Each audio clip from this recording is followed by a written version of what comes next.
Physics के बहुत ही important chapter light को पढ़ने वाले हैं और देखेंगे इसमें हमें क्या क्या पढ़ना है। तो सबसे पहले हम इंट्रोडक्शन करेंगे लाइट का और उसके बाद हम रिफ्लेक्शन देखेंगे और रिफ्लेक्शन खत्म हो जाने के बाद हम रिफ्रैक्शन देखेंगे।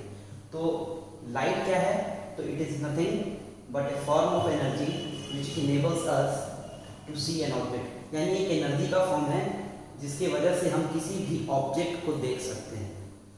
कैसे? यहाँ पर है कैसे देख सकते हैं?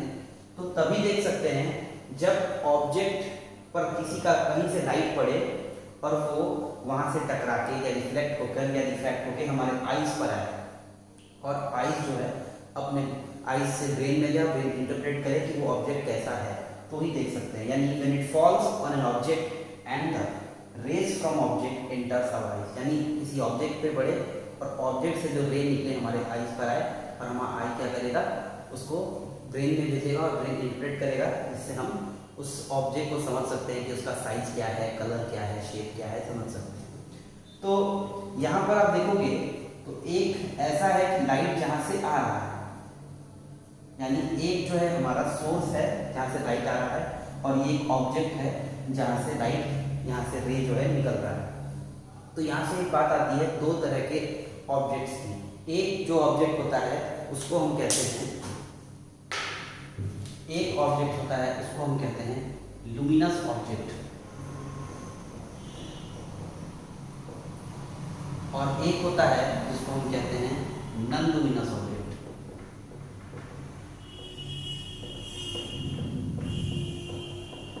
तो लुमिनस कौन है?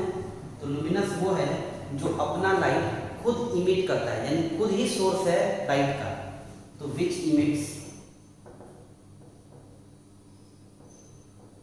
देयर ओन लाइट, खुद ही लाइट इमिट करते हैं, उनको हम क्या कहते हैं?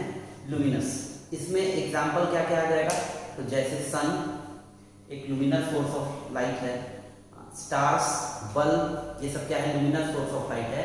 उसी तरह से हम देखें नॉन लुमिनस सोर्स, अगर देखें ऑब्जेक्ट तो उसमें हम देखेंगे जैसे जो इमिट नहीं करेंगे, तो which do not emit their own light, वो जो खुद अपना लाइट इमिट नहीं करते हैं।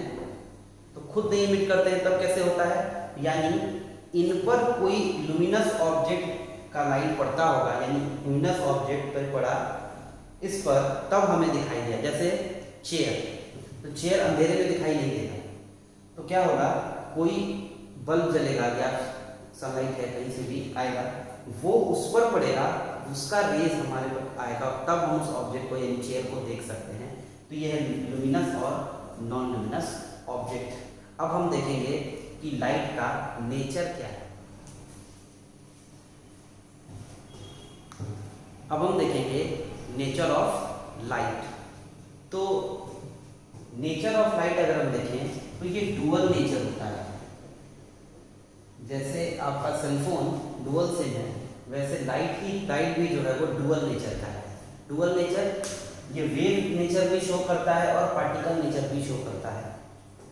वेव नेचर और पार्टिकल नेचर ये काफ़ी ज़्यादा डिबेट में चला, कुछ लोग इसको वेव नेचर मानते थे, कुछ लोग इनको पार्टिकल।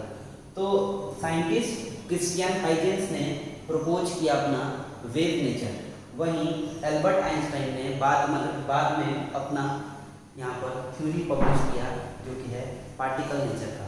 और अब हम मानते हैं कि दोनों ही जो है डुअल नेचर है, यानी वेव भी है और पार्टिकल नेचर भी है।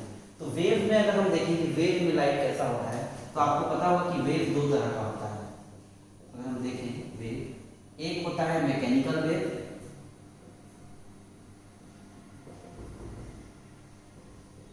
और एक होता है नॉन मैकेनिकल वेव।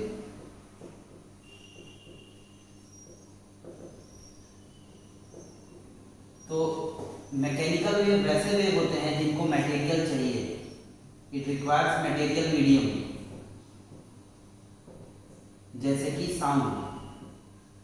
वहीं अगर हम लाइट को देखें तो इनको मटेरियल मीडियम नहीं चाहिए, लाइट जो है ये इसमें आ जाता है नॉन मैकेनिकल वेव में। तो इसको कोई भी मटेरियल मीडियम नहीं चाहिए, तो ये तो बात क्लियर है कि लाइट वेव अगर है तो ये नॉन मैकेनिकल वेव है।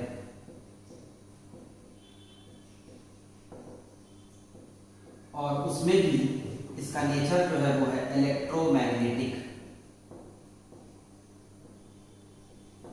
इलेक्ट्रोमैग्नेटिक क्या होता है? तो इलेक्ट्रिक फील्ड, जब आप इलेक्ट्रिसिटी चैप्टर पढ़ेंगे तो आप इलेक्ट्रिक फील्ड जानेंगे, जब मैग्नेटिक चैप्टर पढ़ेंगे मैग्नेटिज्म तो आप मैग्नेटिक फील्ड जानेंगे। तो लाइट में इलेक्ट्रिक फील्ड भी है और मैग्नेटिक फील्ड भी है, दोनों ही होते हैं लाइट में और आपस में ये परपेंडिकुलर होते हैं। यानी अगर इलेक्ट्रिक फील्ड ऐसे है तो मैग्नेटिक फील्ड ऐसे।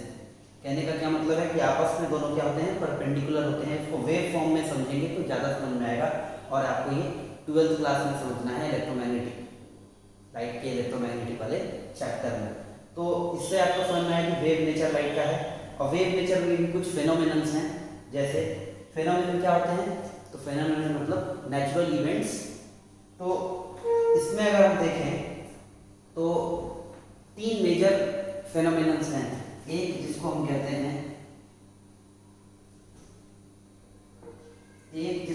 हैं हम इंटरफेरेंस, दूसरा है डिफ्रैक्शन और तीसरा है पोलराइजेशन। अब ये क्या क्या है?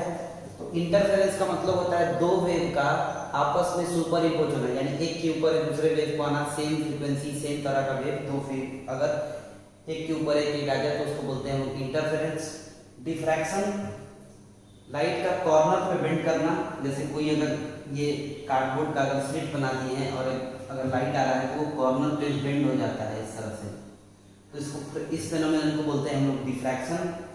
और एक होता है polarization. Light generally multi directional होता है, लेकिन पोलराइजेशन में करने के बाद लाइट यूनी डायरेक्शन हो जाता है। पोलराइजेशन जब हो जाएगा उसके बाद लाइट सिंगल डायरेक्शन में यूनी डायरेक्शनल हो जाएगा। ये भी एक फेनोमेनन है। ये 3 फेनोमेनन जो है ये वेव के फेनोमेनन्स हैं। अभी आपको क्लास 10 में ये तीनों में ही पढ़ना है। और पार्टिकल नेचर में आते हैं तो ये एल्बर्ट आइंस्टाइन ने दिया, और इसमें है आपका 2, एक है रिफ्लेक्शन और दूसरा है रिफ्रैक्शन। ये आपको पढ़ना है पार्टिकल नेचर में, और क्लास 10 में भी आपको यही पढ़ना है पार्टिकल नेचर। यानी वेव नेचर आप क्लास 12th में पढ़ोगे, अभी आपको पार्टिकल नेचर ही पढ़ना है। तो यहाँ से जैसे कोई वेव है तो वेव को हम कैसे रिप्रेजेंट करते हैं? कुछ ऐसे रिप्रेजेंट करते हैं। और अगर आपसे कहा जाए पार्टिकल को रिप्रेजेंट करो, अगर पार्टिकल इन मोशन हो तो पार्टिकल इन मोशन को हम कैसे रिप्रेजेंट करेंगे? ऐसे रिप्रेजेंट करेंगे, ऐसा नहीं। तो इन दोनों के कॉम्बिनेशन को हम कहते हैं, लाइट को अगर कहते हैं तो देखो फोटॉन कहते हैं। फोटॉन क्या है? बंडल ऑफ लाइट है, बंडल ऑफ लाइट। इसको अगर रिप्रेजेंट करते हैं तो कुछ ऐसे करते हैं, ऐसे। इसमें आप देखो वेव भी है और पार्टिकल का भी है, इसी को इसमें देखो वेव नेचर भी है और पार्टिकल नेचर भी है। यही फोटॉन है, और यही हम लोग समझने के लिए है कि लाइट के पास दोनों ही नेचर है। वो जब उसको पार्टिकल की तरह बिहेव करना होगा तो वो पार्टिकल की तरह बिहेव करेगा, जब उसको वेव की तरह बिहेव करना होगा तो वो वेव की तरह भी बिहेव करेगा। Light has dual nature.